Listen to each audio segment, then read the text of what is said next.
Olá! Vamos mostrar como jogar este jogo, Cubitos. Um jogo interessante, é essencialmente um dice builder, em que nós jogamos com um conjunto de dados que vamos querer melhorar ao longo do tempo, à custa de comprar dados novos.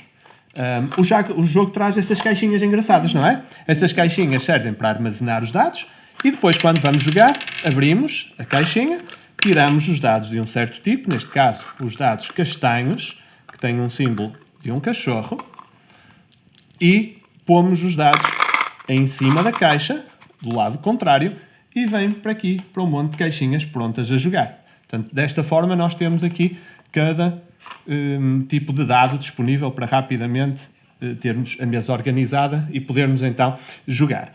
Isto joga-se com um tabuleiro. O tabuleiro tem dois lados e existem dois tabuleiros, portanto, existe bastante rejogabilidade, não é? Uma vez que podemos trocar esses tabuleiros e as próprias cartas, há um conjunto grande de cartas que vão ter efeitos diferentes. Portanto, os dados, em cada jogo que fazemos, potencialmente vão ter efeitos diferentes. Há um conjunto alargado de cartas disponíveis para cada cor e, para além disso, elas podem ser combinadas numa quantidade imensa de combinações possíveis para então termos muita variabilidade diferente. Portanto, o jogo desenrola-se como uma corrida. Basicamente, a história é que os animaizinhos desta terra cúbica decidem todos os anos fazer uma corrida, não é? Há aqui muitos espectadores e vão ver a nossa corrida. Portanto, em cada uma das pistas, cada um das personagens, vamos cada um pegar aqui na sua personagem, cada um pega na sua personagem e coloca aqui no início da pista. Tu és este. Está bem? Aqui. Não faz mal, não faz mal. Pomos aqui e cada um então começa onde quiser na pista. Há uma característica interessante que é aqui os jogadores, os meeples, portanto, as personagens podem sempre ocupar o mesmo espaço, não há qualquer restrição de movimento em termos dos outros nos taparem o caminho. Existem estes quadriculados e, portanto, são precisos pontos de movimento para nos movermos ao longo do tabuleiro. Ganha o primeiro que atravessar a meta, e se na mesma ronda vários atravessarem é o que estiver mais avançado, portanto, tiver passado mais da linha de fim, que é a mesma que a linha de início neste tabuleiro aqui. É dar uma volta. Para além disso, também existem umas marcações com locais de água. Os locais de água só podem ser cruzados se tivermos cartas que dizem que têm o efeito de podermos entrar na água. E existem um conjunto de marcações que nos permitem fazer efeitos diferentes. Deitar fora dados, que normalmente são usados para dados fraquinhos. Também vamos aproximar isto e mostrar assim. Portanto, aqui nós conseguimos deitar fora um dado. Aqui nós ganhamos moedas permanentes para usar a qualquer momento em turnos seguintes. E temos aqui também a bandeira. A bandeira permite-nos avançar no tabuleiro, aqui neste segundo tabuleiro de bandeiras. E o tabuleiro de bandeiras é um tabuleiro criado para compensar o atraso de alguma personagem, que é quando nós atiramos, e já vamos ver como os dados, e perdemos.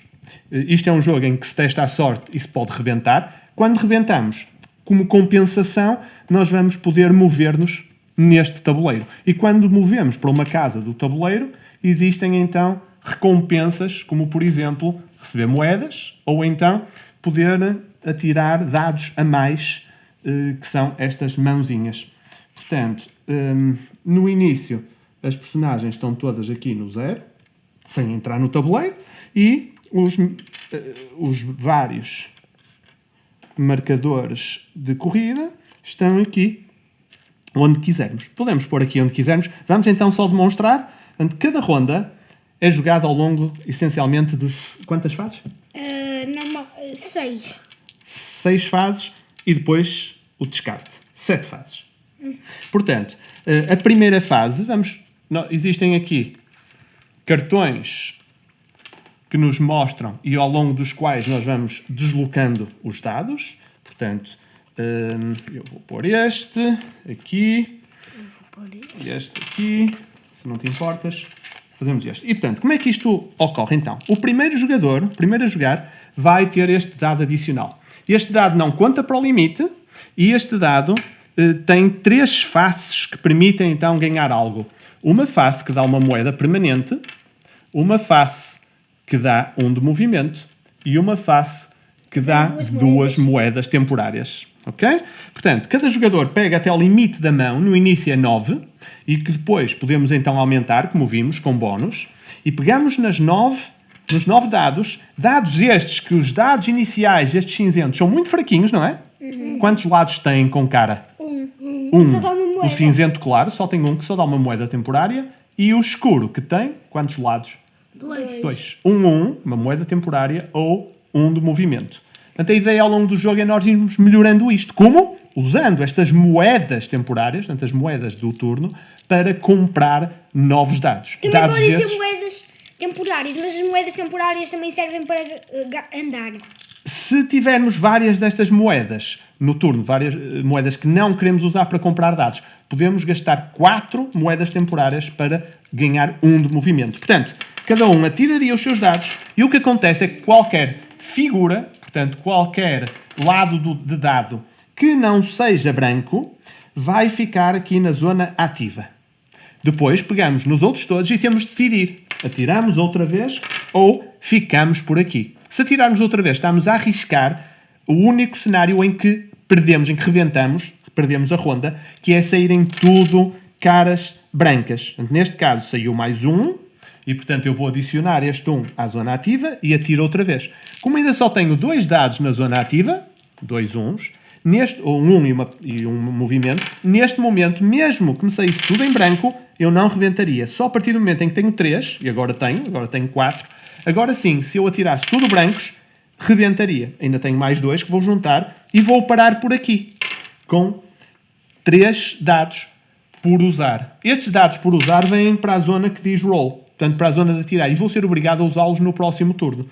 Os outros, tenho então 2 movimento e 4 moedas temporárias, que vou usar para me deslocar no tabuleiro e para comprar dados novos. Ok? Portanto, toda a gente parou? Um de vocês pode ir atirando até rebentar? Ou eu faço no próximo turno? Faço no próximo turno. Portanto, tenho aqui 4 moedas e o que eu vou fazer com estas 4 moedas é, dos dados disponíveis, eu vou ver os efeitos de cada carta, que se deve ver antes de começar a jogar, e depois o custo da carta. Pronto. E então, o primeiro jogador, o que tem o dado de jogar, que por acaso, desta vez, recebeu 2 moedas devido a isso, vai começar por decidir o que quer fazer. O que é que queres fazer? Diz. Eu quero andar 1. Vais andar 1? Para onde? Anda 1? Para aqui. E tens 6 moedas, não é? Não, eu quero andar para aqui. Pronto. Então ele deslocou-se uma casa e agora tem 6 moedas. O que é que fazes com as 6 moedas? Eu compro dados. Portanto, com 6 moedas significa que podemos olhar. Vais comprar um branco? Sim, vou. Ele pode olhar para os dados disponíveis e comprar dados que custem até ao valor que ele tem disponível. Não se pode comprar 2 do mesmo. Portanto, se ele tivesse 10, não podia comprar 2 brancos. Teria de comprar um branco e, por exemplo, um verde, ou um branco e um azul. Não se pode comprar no mesmo turno 2 dados da mesma cor, a menos que haja um efeito que o permita. Portanto, ele comprou um dado branco, gastando 5 dos 6, a outra moeda desaparece. A seguir sou eu, tenho 4, e com estes 4 eu vou comprar um dado vermelho, que custa 3, e vou pôr o dado no descarte. Portanto, quando compramos, e à medida que usamos os dados, vamos passando aqui para o descarte. Dados comprados vêm diretos para o descarte. E depois tenho 2 movimentos, e portanto vou andar com a minha personagem 2 casas. A seguir, o último jogador Eu ando uma. andou uma e tens 5 moedas, não é? Sim, compro um dado vermelho e um dado castanho.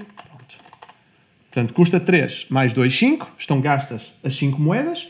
E agora, todos os dados que estão na zona de descarte, como temos a zona de compra vazia, eles vão passar do descarte para a zona de compra. A zona de compra só recebe dados do descarte quando está completamente vazia. Se ainda tivéssemos lá dados, primeiro esses têm de ser usados, passando para o roll, para a zona de atirar, e depois é que vinham os do descarte. E agora, cada um de nós escolhe até 9 dados, sem contar o dado maior, que passa para o jogador à esquerda, e portanto, como eu comprei um dado, significa que agora vou tirar 9, ficando 1 por usar aqui na parte de compra. E quando tiver novamente dados no descarte, este vai ser obrigado a ser comprado antes de eu mover os outros para a zona de compra. Portanto, eu agora atiro 10 dados e eles atiram 9 cada um. E agora vou exemplificar rebentar, que é, vou ficar com 2 dados, vou atirar os outros e vou ser ganancioso, não é?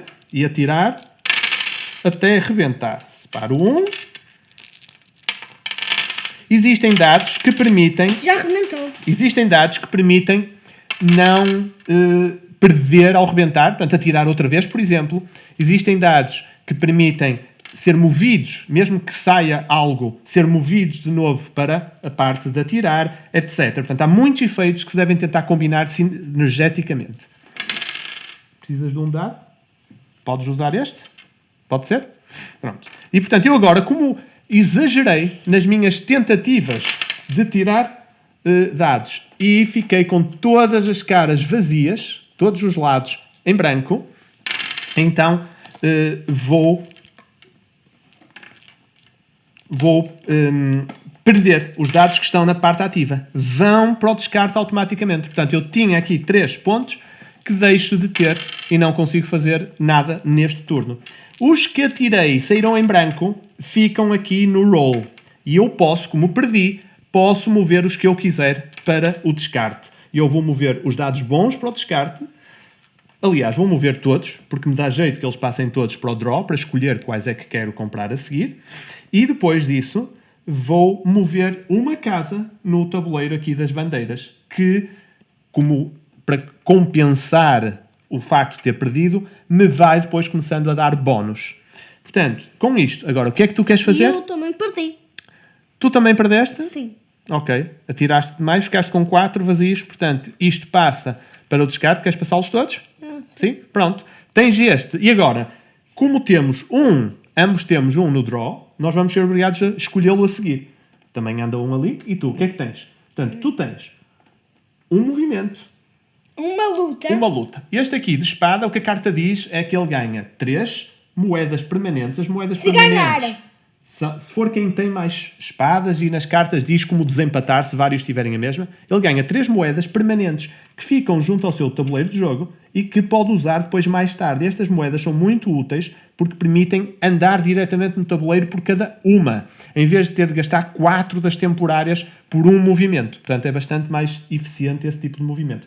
E para além disso, tens direito a 2 movimentos, mas perde o dado vermelho. Portanto, o que é que fazes ao teu dado vermelho? Vai o dado para vermelho aqui. volta para a caixa. Muitos dados, quando dão o seu efeito, sendo um efeito bom, voltam para a caixa e têm de ser comprados novamente se quisermos usar. E agora, para além disso, portanto, tens 2 de movimento, mais um pé, tens 3, podes andar 3. 1, 2 e perco um dado. Portanto, queres ficar aqui, em vez de usar o terceiro movimento, Que terceiro? tens 3 movimentos. Pois eu quero ficar aí. Pronto. Ele não se é obrigado a andar o número de casas que saem. Nós tendo 3 movimentos, podemos andar apenas 2. E é isso que vai acontecer. Portanto, ele só quer andar 2, vai andar apenas 2. Ficas perco aqui. um dado. E este O que dá-me sítio no já? tabuleiro permite deitar fora um dado e, obviamente, deitamos fora um dado dos clarinhos. Está bem? Portanto, ele vai para o lixo, é deitado fora, sai do jogo, digamos assim, e ele continua tendo 6 moedas. O que é que queres comprar Tenho com 6 6 moedas? moedas. Sim. Então, com 3 moedas, compro outro dado vermelho para me compensar. A carta vermelha chama-se o Senhor Soldado. Todas as cartas têm um nome engraçado. O Cão Rico, o Gato Fedorento. Todas as cartas eles tentam encontrar aqui nomes engraçados. Esta versão está em inglês, portanto em alguns é difícil perceber a piada, mas está E engraçado. com outros 2 compro um dado do cão rico. Pronto. E agora, E um então, power. transacionamos. Portanto, os meus dados vão todos voltar para o draw, tendo o que estava no draw, na compra, passado para a casa de atirar. Tu é exatamente a mesma coisa. O que estava na casa de comprar tem de passar e depois passas os outros. E aqueles voltam agora para aqui. Portanto, eu tenho 9 dados agora E esse dado é para mim. na parte de atirar e fico com 1 aqui na parte de compra. Vamos atirar outra vez? E pronto. Eu tenho um vermelho e uma moeda, 7 outros dados que atiro outra vez, mais uma moeda e mais 1 de movimento. E agora decide tirar outra vez, saiu tudo branco. Saiu tudo branco, perco a jogada, vão todos para o descarte. Portanto, neste jogo existe uma componente de sorte, que é bastante significativa, mas a ideia é que nós arrisquemos mais ou menos de acordo com a sorte que costumamos ter e que depois com isso consigamos fazer escolhas relativamente aos dados que nos vão permitir melhorar ao longo do tempo a nossa mão, digamos assim, tentando atirar mais dados, tentando atirar dados melhores e com isso avançar mais. O jogo continua progredindo pelo tabuleiro fora. Há uma coisa só que vale a pena referir, que é quando uma personagem está adiantada em relação às outras e há linhas vermelhas que estão a separá-las, então os outros atiram um dado a mais por cada linha vermelha de atraso em relação ao jogador que vai à frente. É mais um mecanismo para tentar compensar o estar à frente ou atrás. Okay? E, portanto, o jogo vai se desenrolando com as personagens deslocando-se por caminhos eventualmente diferentes ou os mesmos por aqui fora, até ao momento em que alguém consegue cruzar a linha de meta. Se no mesmo turno os outros também conseguirem, então o que está mais à frente é quem vai ganhar. Se não, então o que cruzou vai ganhar. E quando se acaba, faz mais... acaba-se essa ronda, até todos terem passado ou não, e decide-se o jogo. Como dissemos, há muita variabilidade envolvida, o jogo é engraçado, mas a componente de sorte é significativa e, portanto, devem ter isso em consideração em relação a se este parece um jogo interessante ou não. Por último, em relação aos componentes, o que é que vocês acham dos componentes? Dos dados? Bons, muito bons. E muitos dados. É giro termos imensos dados, certo? Bem, sim. É por isso que se chamam cubitos. É por isso que se chamam Exatamente. cubitos do jogo, porque tem vários cubitos de dados. Portanto, existem 8 dados de cada cor, 10 cores, aliás, ao contrário, 10 dados de cada cor, 8 cores, 80 dados de cor, mais os cinzentos claros e escuros. Os componentes aqui, estes tabuleiros individuais, pronto, são simples, mas são plastificados. O próprio tabuleiro aqui também é plastificado e as cartas também são plastificadas. Não são manipuladas, portanto não há baralhar cartas, o que significa que não se desgastam e, portanto, as cartas não precisam de protetores e os componentes parecem bastante duráveis. Aqui os marcadores de fase, portanto estes cartões que nos vão dizendo em que fase estamos, após jogar uma ou duas vezes, deixam de ser necessários e nem sequer são precisos no jogo, é só para lembrar. E isso conclui aqui a nossa explicação. O jogo é interessante. É engraçado para jogar em grupo. Não é um jogo para jogar sozinho, pois não? Claro. É Nem dá engraçado. para jogar sozinho. Não tem piada Uma jogar corrida sozinho. não dá para jogar sozinho. Podias ver em quantos turnos consegues dar a volta e acabar. Yeah, mas isso é uma não hipótese. tem- E tentar ir não é melhorando. engraçado, não é engraçado. É verdade, é verdade. E fica aqui a nossa explicação sobre o jogo do Meeple Dourado, sobre o Cubitos. Esperamos que se divirtam e Bons bons jogos. Bons jogos.